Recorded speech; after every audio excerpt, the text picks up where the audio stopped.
90 minute পেরিয়ে গেছে। Japan তখন ব্রাজিলকে ঠেলে দিচ্ছে অতিরিক্ত সময়ের এক অজানা অন্ধকারে। ঠিক সেই মুহূর্তে সেলেসাওদের জন্য আলো জ্বালানেন গ্যাব্রিয়েল মার্তিনেল্লি। সানোর চমক, ক্যাসেমিরোর জবাব আর যোগ করা সময়ের গোল নাটক, শ্বাস রুদ্ধ করা এক match, the perfect example of শেষ বাঁশির আগ পর্যন্ত গল্প শেষ হয় না।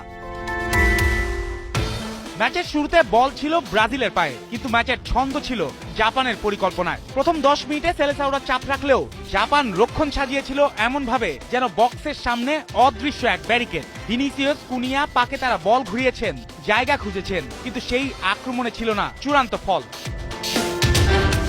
হাইড্রেশন ব্রেকের পর হঠাৎ বদলে যায় ম্যাচের রং।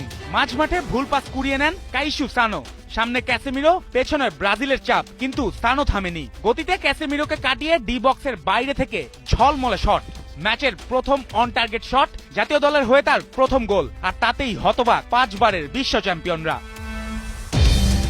প্রথমার্ধে ব্রাজিল ছিল বলের মালিক, কিন্তু ম্যাচের নয়। পজিশন ছিল, পাস ছিল, কিন্তু জাপানের জমাট রক্ষণ ভাঙার মতো ম্যাজিক ছিল না। তাই বিরতির পর আনচেলত্তি আনলেন বদল। পাকে তার জায়গায় এনরিক নামতেই আক্রমণে গতি ফেরে ব্রাজিল ফিরে পায় সাম্বার তাল।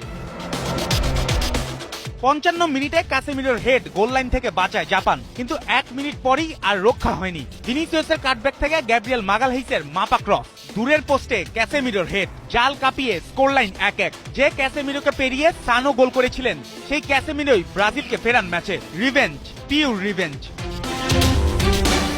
এরপর শুরু হয় ব্রাজিল বনাম সময়। 65%রও বেশি বলের দখল, 19টি শট, যেখানে 7টি ছিল অন টার্গেট। পরিসংখ্যান বলছিল ব্রাজিল এগিয়ে, কিন্তু স্কোর লাইন তখনও আটকে ছিল। ভিনিসিয়াসের শট পোস্টে লাগলে হতাশা আরো ঘন হয়। জাপান তখন অতিরিক্ত সময়ের দরজায় হাত রাখছে, কিন্তু দরজা খুলতে দেয়নি ব্রাজিল। যোগ করা সময়ের 5ম মিনিটে ডান দিকের আক্রমণ, ব্রুনো গিমারেসের পাস, 2 ডিফেন্ডারের মাঝখানে মার্তিনেল্লি। আর্সেনাল ফরওয়ার্ডের কোনাকুনি শট পোস্টে ছুঁয়ে জালে। বিশ্বকাপে তার প্রথম গোল, আর ব্রাজিলের টিকে থাকার সোনালি সিলমোহর। জাপানের নকআউট অভিশাপ তাই কাটলো না, আর ব্রাজিল তারা জিতলো ঠিকই, তবে হিউস্টন মনে করিয়ে দিল হেক্সার পথে শুধু ইতিহাস নয়, স্নায়ুও লাগে।